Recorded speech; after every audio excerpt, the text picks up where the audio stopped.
And hello, everyone. Hey, happy Sunday. How you doing? Hey, Rhonda, how you feeling? Hey, everybody, come on in.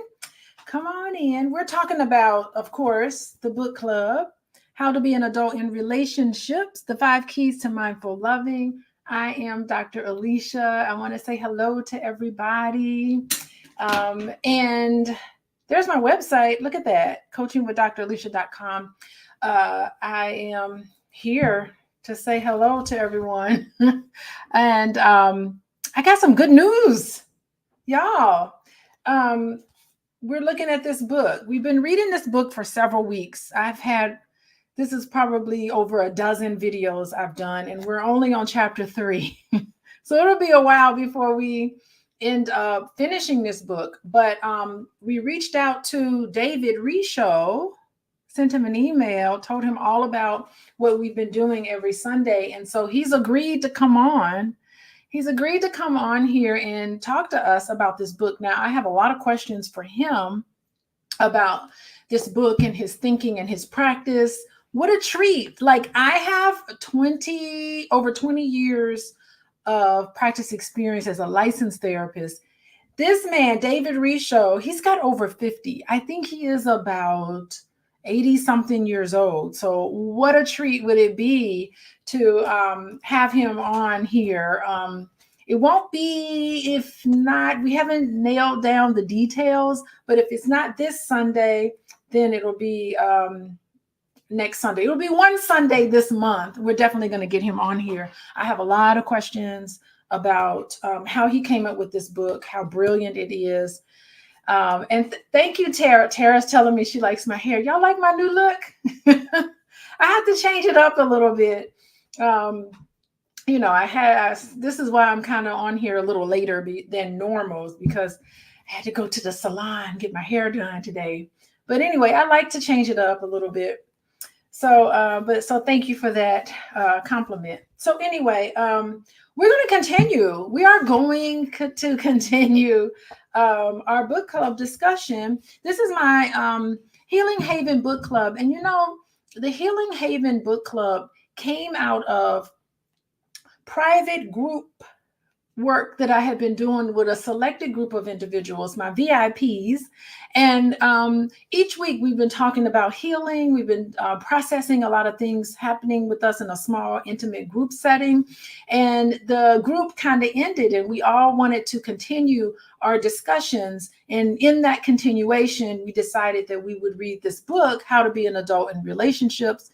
And out of that came this book club. So originally, I remember talking to my husband and telling him how lonely I was in not being around and working with a lot of intelligent Black people on many different levels. And he mentioned to me that I should start a book club. And I was kind of on the fence about it, but you know how Dr. Boyce is. He started his book club.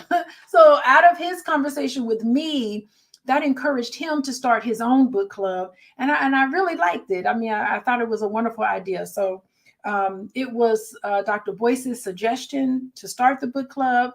And he took his own advice. And on Wednesdays, I think he does his own book club. I think they're reading Claude Anderson's books and some of his own books, actually. So, but today, we're not reading any of my books. We are reading How to Be an Adult in Relationships. It's the 5 keys to mindful loving. Today, we're going to talk about honesty. Today, we're going to talk about sexual intimacy. So that's what we're going to talk about today. We are on chapter 3, which is finding a mate and finding a partner, how to find a partner. How do you know you're ready? What are the criteria for trying to discover if you're ready, if you're dateable and lovable. And also this is great criteria to be able to understand who you're potentially wanting to have as a mate. What do you need to consider to think about whether they are ready for a relationship? And if you go to the show notes, you will have links to all of the YouTube videos that I've done on this book, chapter 1, chapter 2, and here we are in chapter 3. And so y'all want to get started? I'm ready to get started. So Today we're going to talk about honesty, full disclosure. Full disclosure. What does that look like? And I think what the author is saying, what David Richo is saying, is that you need to be honest and transparent, but he talks about the paradox of that. So let's get into it. I am right here on page 93 of How to Be an Adult in Relationships. This is the paperback copy. So if you got Kindle, if you have the audiobook, I don't know where that is for you guys, but the title of the section is Full Disclosure. So let's get right on into it. Okay. The first requirement for trust and commitment, those are two things that are very healthy. You need to have strong trust and commitment, is telling the truth. The first requirement for trust and commitment is telling the truth, being honest. We sometimes do not share our feelings and interactions with a partner because we sense that she or he cannot receive the truth from us. We sense that. Now, we don't know for sure if they can handle it, but we get this idea, we get this sense that our partner cannot handle the truth from us. Only when the relationship is over do we let go fully with all we have stored up and always wanted to say or show. Sometimes at the end of a relationship, what is the one big feeling that a lot of people have at the end of a relationship? I felt it at the end of relationships that I've had. Relief. Sometimes we feel so relieved because we're like, oh my God, I've been holding this together. I haven't been honest. I haven't been truthful. I've been putting up a facade. Okay. And now that I'm not in that relationship anymore, I don't have to lie anymore. I don't have to put up a facade, and I'm actually relieved. So that's how I feel sometimes when I come in those situations. And I've heard, from clients or whatever, that they feel a sense of relief. I feel relieved about not being with that person anymore. So sometimes we feel relieved. Then we find out how inhibiting the relationship was for us and how afraid we were of the full truth, both ours and theirs, the full truth. So then we start realizing you wasted your time by not being honest up front. You could speed up the inevitable so that that person can make a decision if they wanted to be in a relationship with you.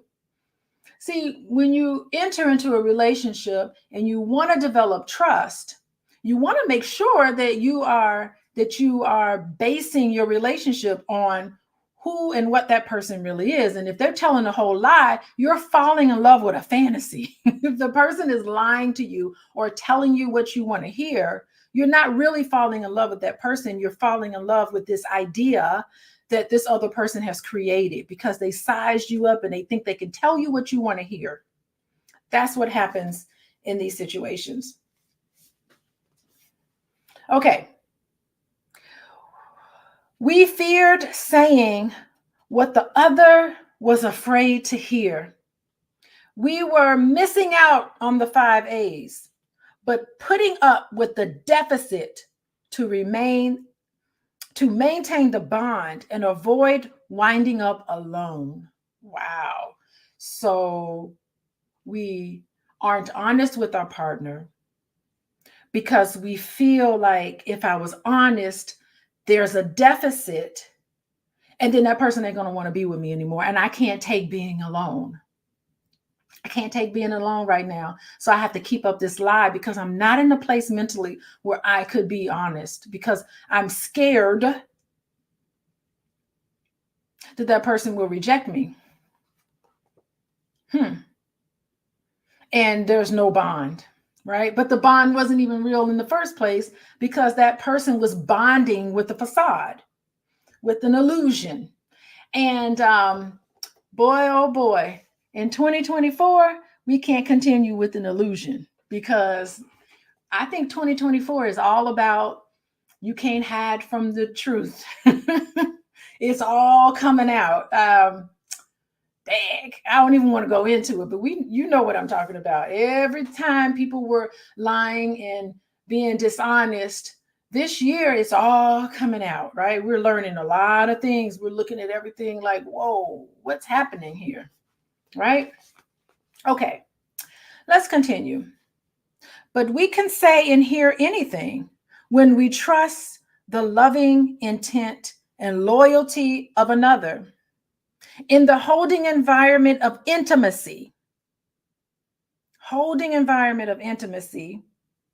we can allow the truth to emerge without fear, without shame or embarrassment. Such trust flourishes when partners are committed to working on themselves. So I think what this is saying, I know I'm not perfect, but I'm going to try to work on it. I know I'm going to make mistakes, but I'm going to acknowledge them. I'm going to apologize for it. And I hope that we could grow and we could move on from that. That's what I'm thinking this author is going with. The personal information we exchange, then then is not scary, but becomes crisp for the null. Thus, commitment to personal work is the equivalent of commitment to intimacy. Not commitment to being perfection, but commitment to personal work. I'm a work in progress. I understand I'm not perfect, but I'm here to acknowledge it and I'm not ashamed of that or embarrassed. You can trust me that even if I do hurt you, I am going to work on things. That's commitment and that's trust. You have to, it's so interesting. Trust is knowing that, having the assumption that no matter what you do, you are doing this for the betterment of me and for the relationship. And if I make a mistake, that wasn't my intent. That's trust. Thus, commitment to personal work is the equivalent to commitment to intimacy.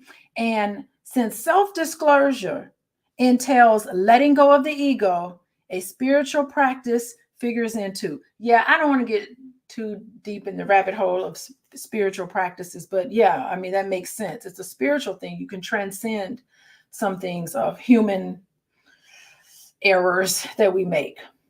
In the meantime, we may want to make a disclosure of some kind so a new partner may know what he or she is getting into. Don't waste your time. Just get it all out, right? But only if we are open to the partner's feedback, because it will certainly lead to that. The paradox is that self-disclosure leads to a more self-knowledge. Self-disclosure leads to more self-knowledge. Wow. What follows is somewhat humorous example of how truth-telling might sound. Truth-telling might sound.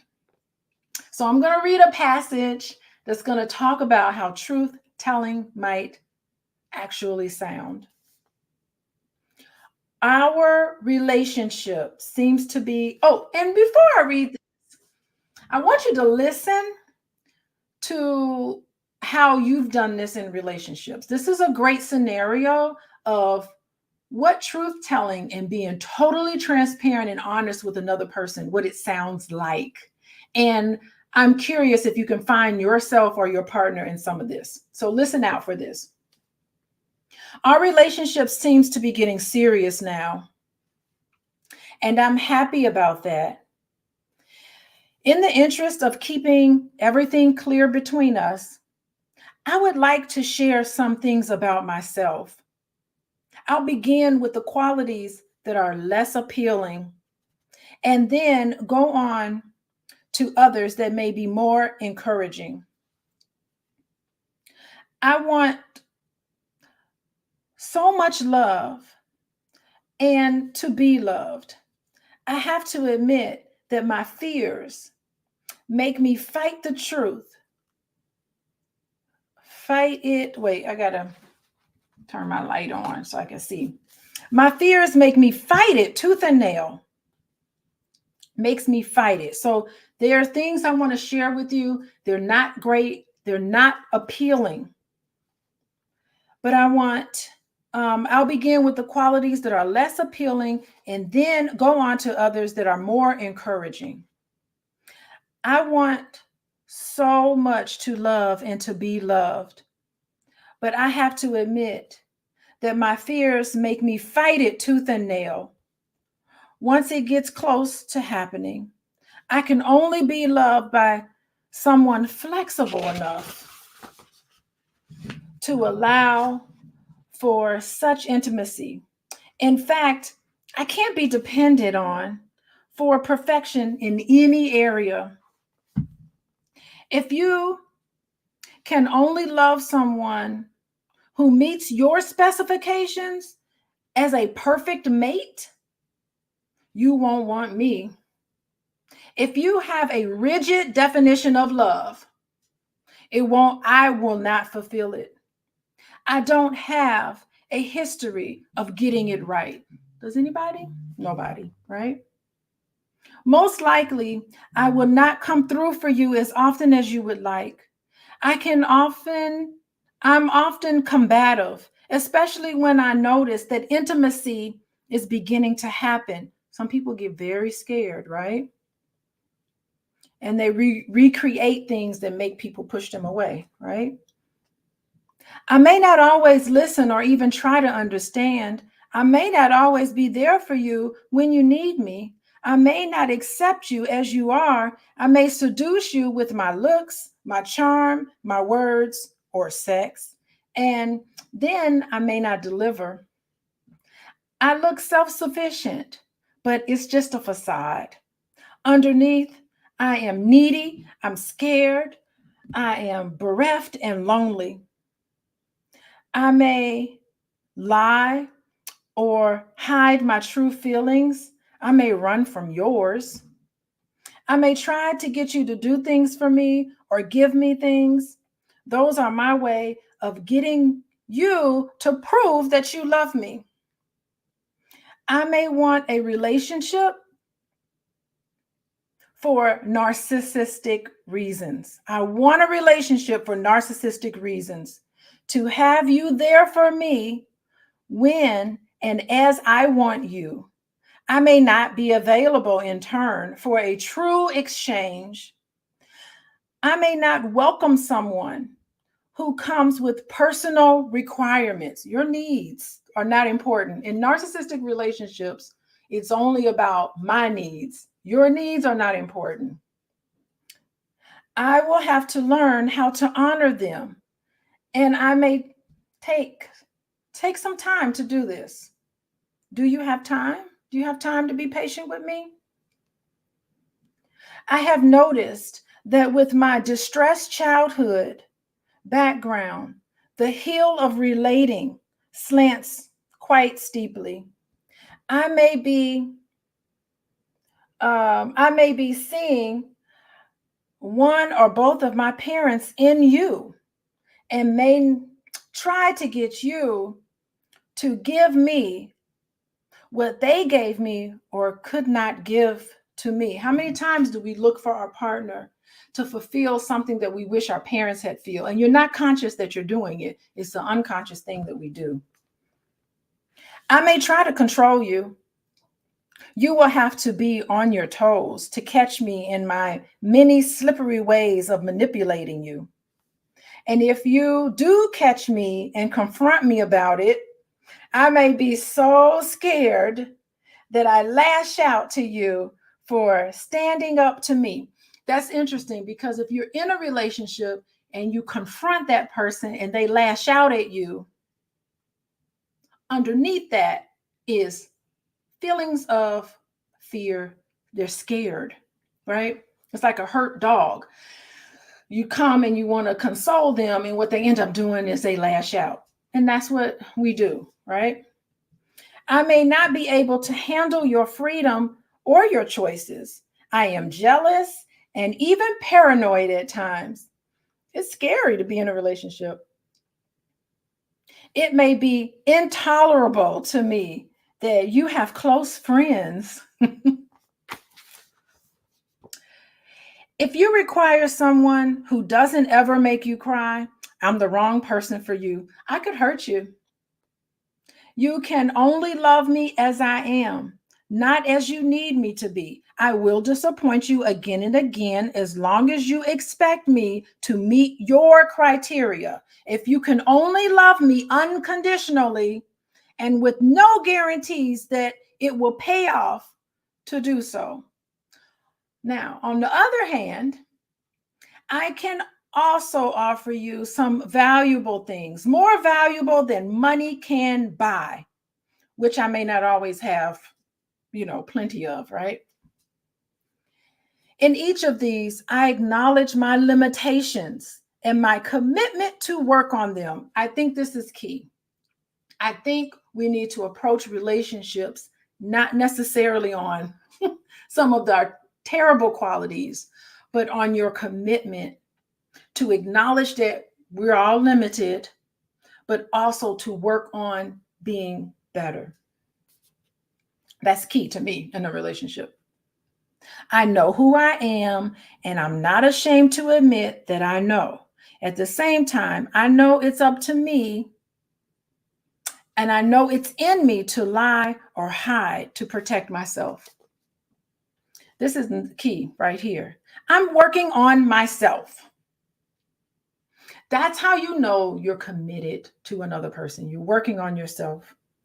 I'm looking for ways to love more authentically. I do this by trial and error, by asking and doing, by falling and rising, by busting myself and letting myself be busted, by being and becoming.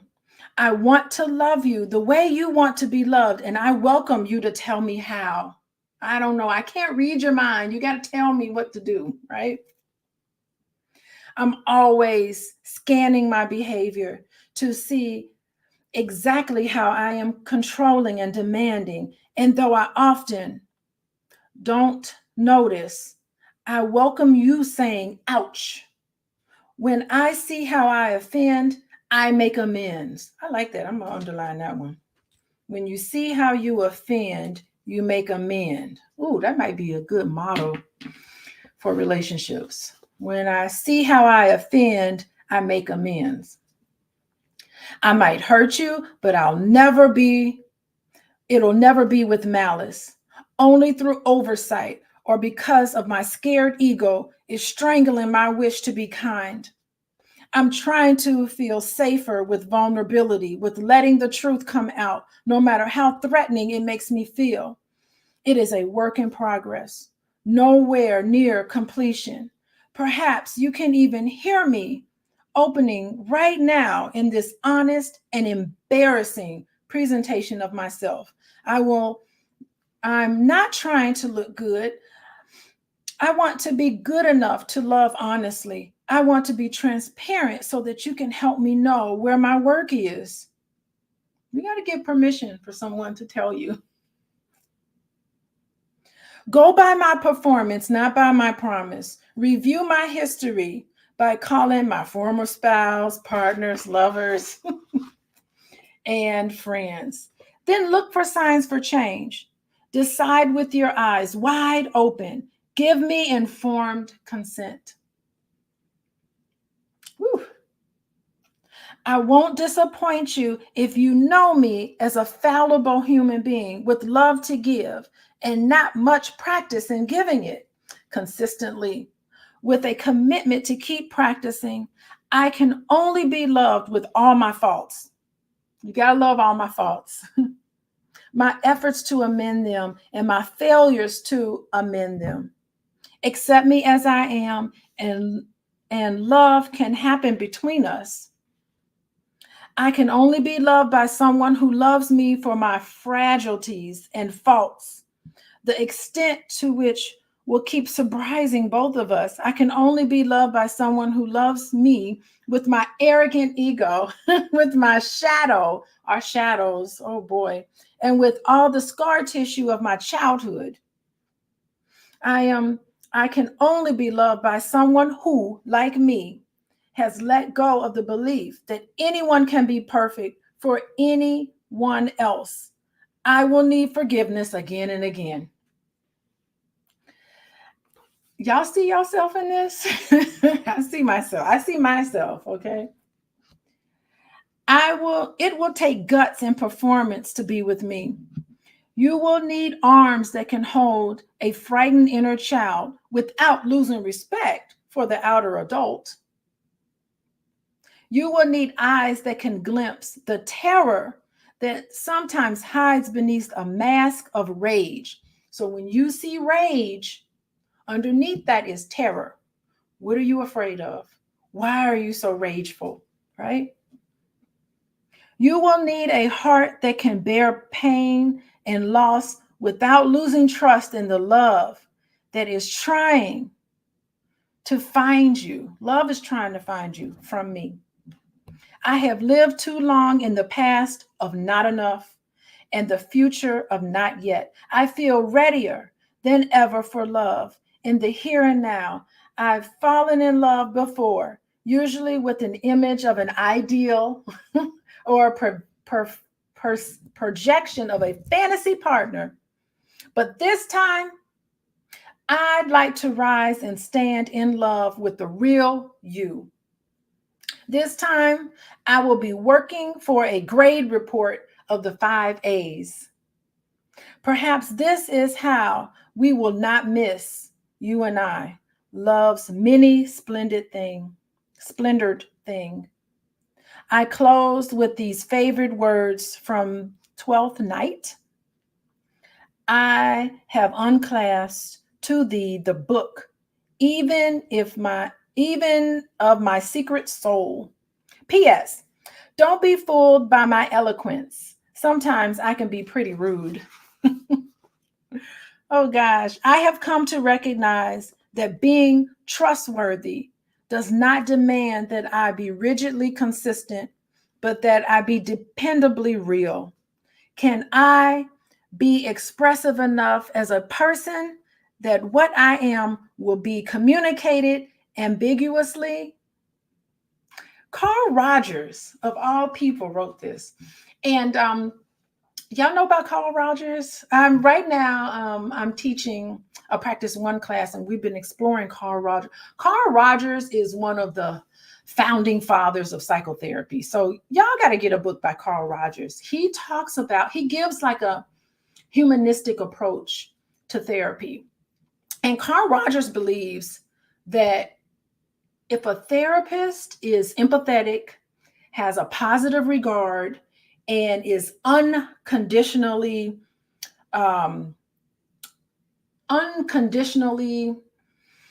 encouraging to a client, that can heal trauma. That's what Carl Rogers believes. And he has an entire Rogerian approach to therapy that I think is amazing. And all of us as therapists, we use it. Anybody who's a therapist in here, we use it. And I think that's beautiful. How many of you guys see yourselves in this description of really being honest? And how many of you could hear that from your partner and still want to be with your partner? I think it's kind of it's a real honest look of what we on a day-to-day basis try to cover up. So how y'all doing? Hey everybody. Pure honesty. Yes, Zara. That's pure honesty. Can you say that to somebody? Be dependently real. Yeah, I'm gonna disappoint you. Like, these are the realities of relationships. And it's funny because when I meet with couples and they tell me about problems that they have in their relationship, and I'm just like, these are problems everybody has. Like, nobody is exempt from having issues and problems. I'm interested in, what did you guys do to try to fix it? And my approach is to help people fix the inevitable issues that come up in relationships. So if you guys are just joining me, Let's see. I am Dr. Alicia. We are reading this book, How to Be an Adult in Relationships. It's the 5 keys to mindful loving, and part of it is being honest and being transparent. And if you are not honest and transparent, your partner is not really in love with the real you. Are you ready for the real love? So being an adult in relationships is being honest. And being dishonest is childish. I guess we can say being the opposite is not being an adult. Let me see. I want to remind you guys, I don't know when I'm going live. My life is crazy on a Sunday. I got a lot going on, but I want to, let's see. I want you guys to, if you want to be notified when I do go live on Sunday, text the word love. You see that? Text the word love to 87948 and you will get a message when I go live. And then we can read the rest of this book. And by the way, we got a hold of the author, David Risho, got a hold of the author. He's agreed to come on here and talk to us.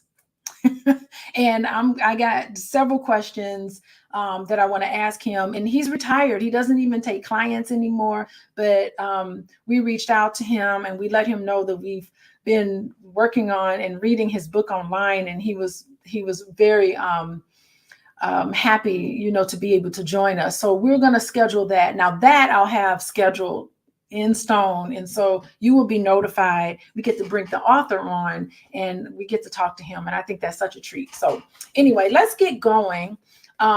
It's the bottom of the hour and I'm Dr. Alicia and this is my website here, coachingwithdralicia.com.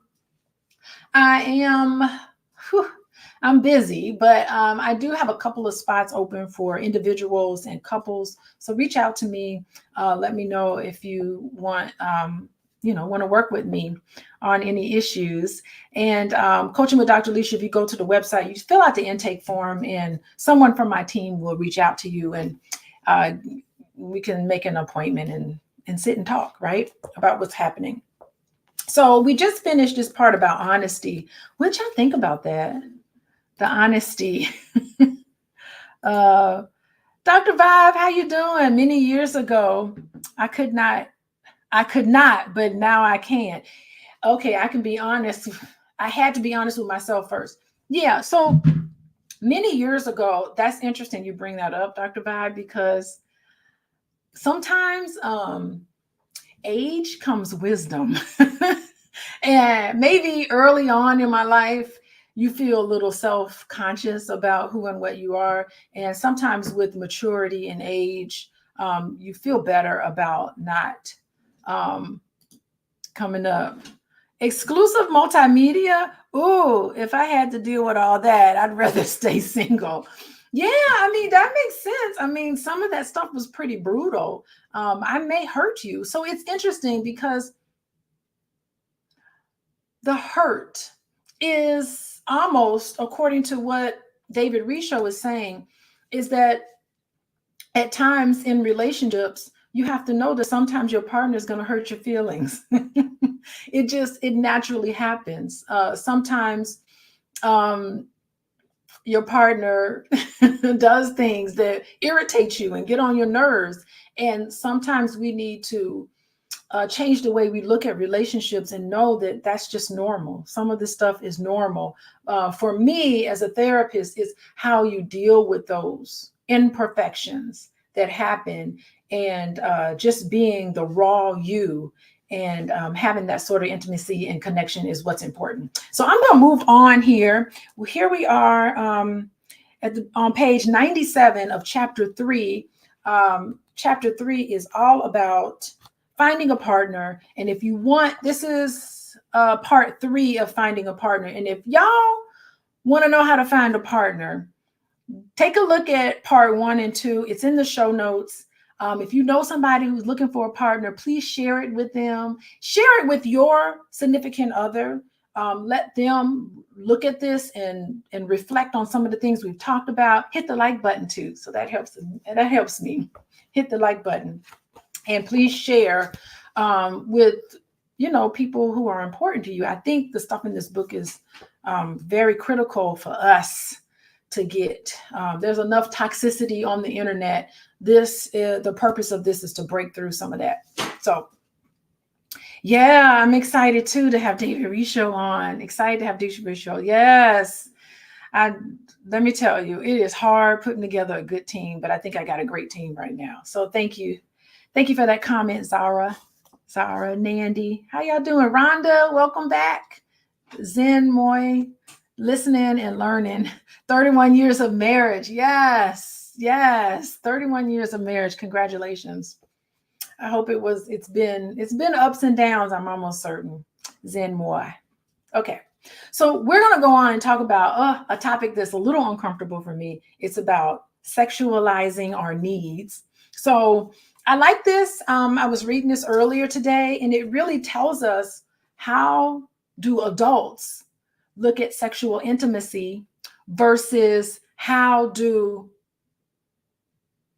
childish people, immature people look at sex and intimacy. So I'm just giving you a preview on what the author means here. Okay, sexualizing our needs. Sex is not a game. It ain't no game. It gives rise to real, enduring emotion and practical consequences. To ignore this is to debase yourself and to disregard the significance of human relationships. This is what it means to be an adult. And that when you demoralize and debase and disregard the significance of the human relationship that comes with sexual intercourse, you are being childish. I said it. I'm adding to the book. An active sex life within a framework of personal commitment augments the integrity of the people involved and is part of a flourishing liveliness. So when you trivialize sex, you're being childish. How about that? What y'all think about that?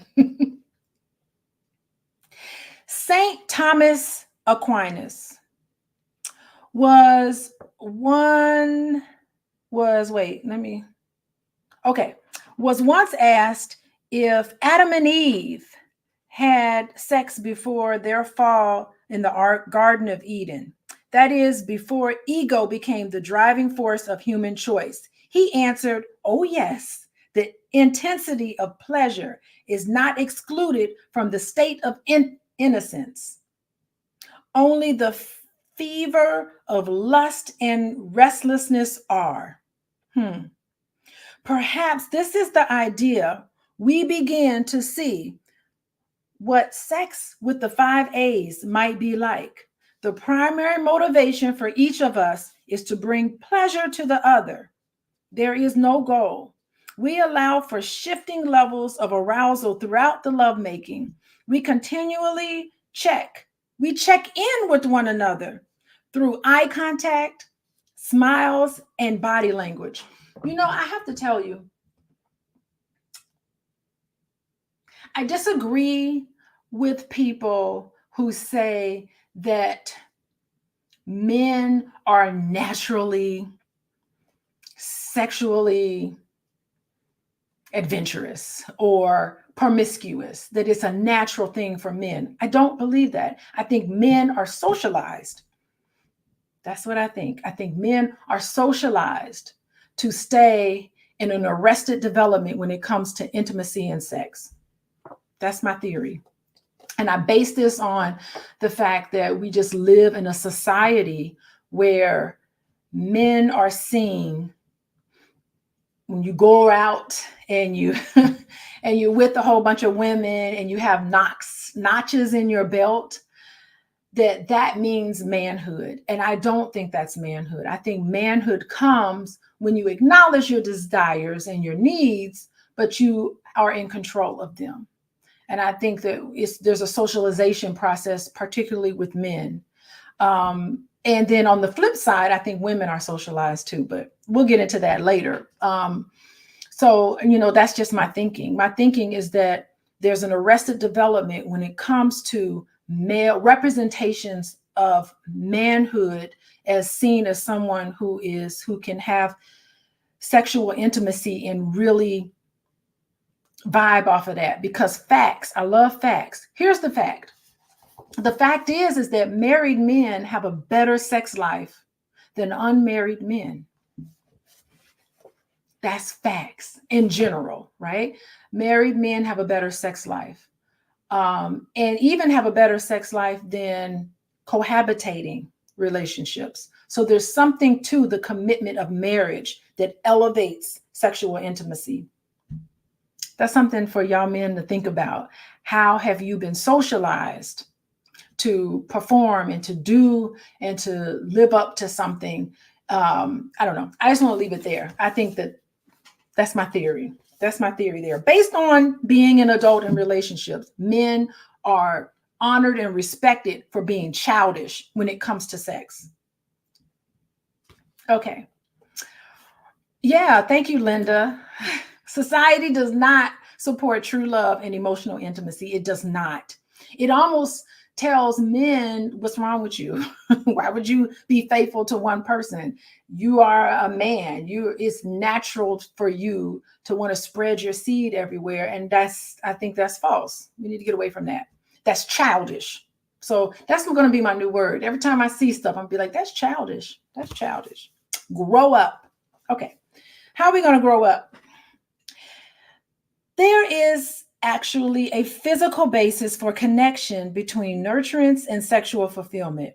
The pituitary hormone oxytocin, this is science here, is released in the cuddly moments following sex. Oxytocin, now this is for everybody, men and women, right?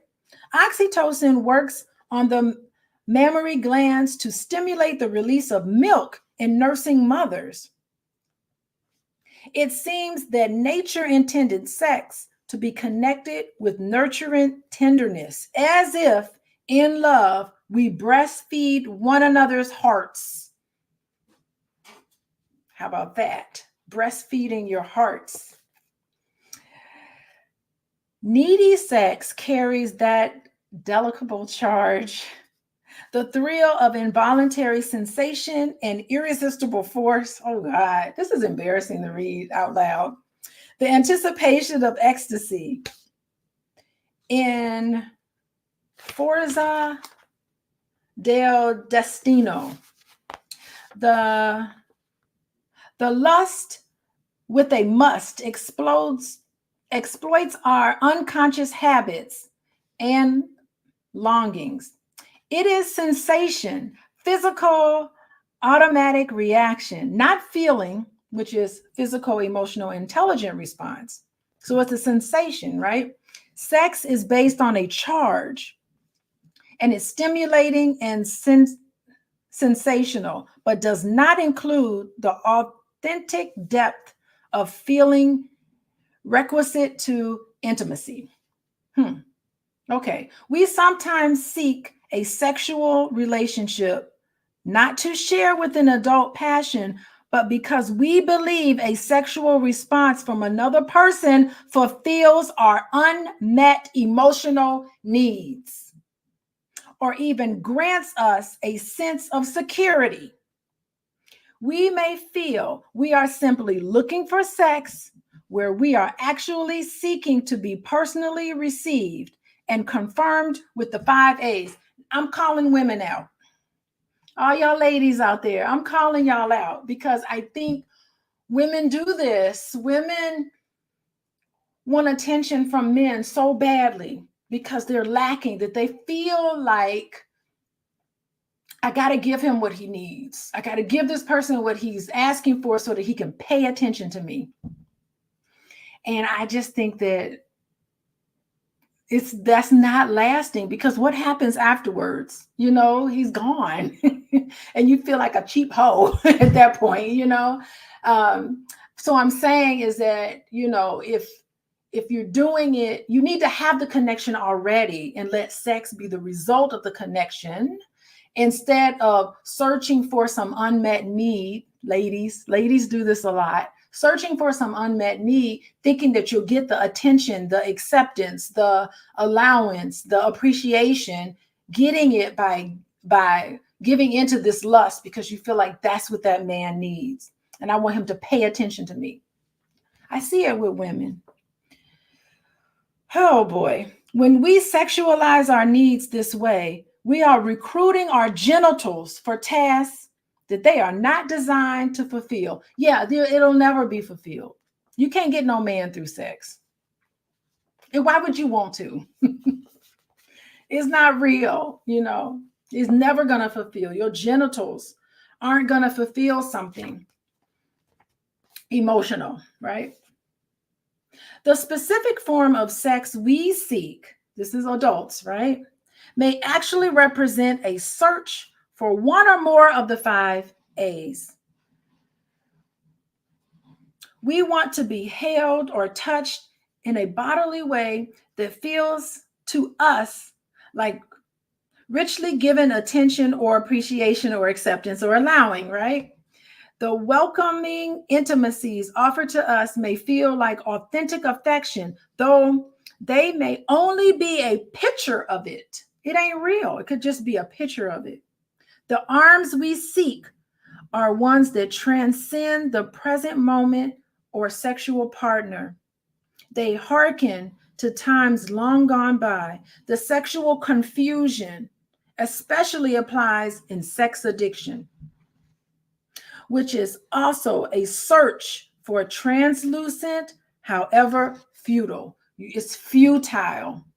The sexual addiction, the urge that you have, and what's driving a lot of that is trauma, right?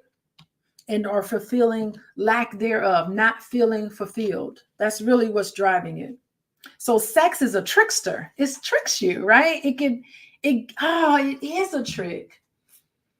It can give you this illusion, but it can never be fulfilled. You can't have what you need. You can't have what you need through your genitals. Oh, and Sheila's asking, what are the 5 A's? Y'all know the 5 A's? The 5. Now, Sheila, you can go to the show notes. The show notes lists the 5 A's and it gives definition. But the 5 A's are attention, acceptance, appreciation, affection, and allowance. And those are the necessary key ingredients for a healthy adult relationship. So go and I say go to chapter 1. Chapter 1 videos kind of expand on what the 5 A's mean. So those are the 5 A's. Thanks for asking, Sheila. How y'all doing? We're talking about sex. I'm not that comfortable talking about it, so I'm just going to be reading through here. But it makes perfect sense. Sex is a trick, right? It can give you what you want. Hey, intimacy. Rhonda made a good point. Intimacy should be regarded as sacred. It should be. For adults, it's sacred. For childish individuals, it's not. Gosh, I mean, I could talk days on and on about our culture. Not our culture, but what we see that's, I don't know. I think it's just culture that we see with our face on it. It's not our culture. It just has black faces. And it trivializes sex. So yeah, it's not our culture. I don't claim it. I'm not claiming it. Anyway, we're on page 98. Okay. All right. Let's see. Sex is a trickster. It can feel good no matter how unfulfilling or troubled the relationship. Sex can even survive unscathed in the midst of abuse or anger. Mm-hmm. This is not a skill, but maybe signed a severe disability and confusion in self-nurturance. As Euripides, let's see, sardonically writes in Medea, if what happens at night is working, you think you've got it all. If what happens at night is working, you think you have it all, because sex leads to bonding. Problems with sex in a relationship may increase with the fear of intimacy. Problems in sex increase with fear of intimacy. Whew. Anyone who fears commitment will run when he or she senses the growing bond that forms automatically as sex matures. Yes. Wow. As sex matures. The, the running can take form of a breakup or an upward, anger, infidelity, addictive behavior, and so forth. So it is frightening sometimes. So you can see the level of commitment rising. Interesting. A relationship based solely on sex rather than on fulfilling friendship that includes sex can turn to ashes in the years to come. Yeah, so relationship based on sex, it's interesting. If you base your relationship on sex, it's really the second chakra. You know the chakra system, the 1, 2, 3. It's the root chakra, the sacral chakra, which is sex, and the solar plexus, which is I'm just with you because you look good, or I'm with you because we can be this great power couple. That's the that's the solar plexus, right? But sacral chakra is just the second from the bottom, right? So if you base your love on your sacral chakra, then as soon as the sex isn't good, you're done. Bye-bye. I'm done with this relationship because you based your relationship on this. Yes, Linda, a trauma bond, that's definitely applicable. Such relationship can endure 30 years of marriage, but they will be stale and non-nurturant and sorely regretted. Adults make the transition from attraction as change to attraction as choice. They do not repress the charge. They enjoy it, but they do not get hooked into the melodrama because of it. The duller the inner life of people in relationships, the more sophisticated their search for thrills. Oh my. Isn't that interesting? I'm going to read that again. The duller the inner life of people in relationships, the duller, the more sophisticated their search for thrills, for a sensation without feeling. That's interesting because some people think that crazy people are better in bed than non-crazy people. When you're crazy inside, you're really better in bed. So that's interesting. Some people only have sex as sensation, only as sensation. Perhaps this is the definition of superficial. It's a superficial relationship. It's not true intimacy if all you're looking for is to get your rocks off. Okay, David. Okay, last paragraph before we end. As we become healthier and more adult, we no longer seek sex for joy. We're not looking for sex for joy, but we share sex because of joy. When there is happiness in our inner world, we give up the frantic search for happiness in sex. In fact, we give up the desire for anything outside of ourselves because there is nothing outside of ourselves anymore. Only ever expanding oneness. We allow sex to be ordinary, taking up no more room in our life than our genitals do on our body. All right, we just talked about sex. I think this is good. How y'all doing? Oh, look at Nandy.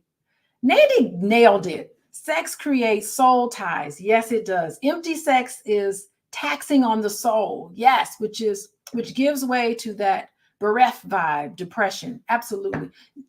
Nandy nailed it. That's beautiful. Yeah, I agree, Zara. We share because of joy. And that's what adults do. And when it comes to sexual intimacy, this is what adults do in relationships when they can be honest with each other. So I think it's time for all of us to grow up. I think Black people need to grow up. We need to step outside. I don't want to get into on a soapbox about what I feel like Black people need to do, because I think you guys can take with it and incorporate all of this into your life. We will continue chapter 3 next week. I will give you updates on the author, David Richo. He's coming to join us on a Sunday. He agreed to a Sunday. I think it might be earlier into the day. He's in his 80s. He's got 50 years of therapy experience combined with my 20 some years. So you're going to have 70 years of therapy experience. Oh my God, that's going to be really amazing.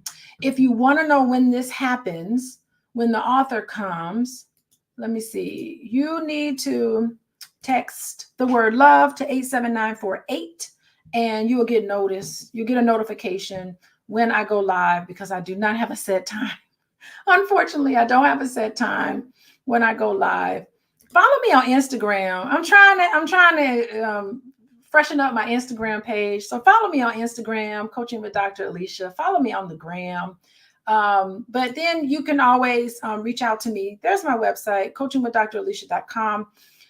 You can fill out the intake form and someone from my team, or maybe even myself, I'll get back to you and have you book a session with me. Anyway, thank you guys for joining me, and I will see you next Sunday. Yeah, I'll be available next Sunday. So I'll see you next Sunday. Goodbye, everybody.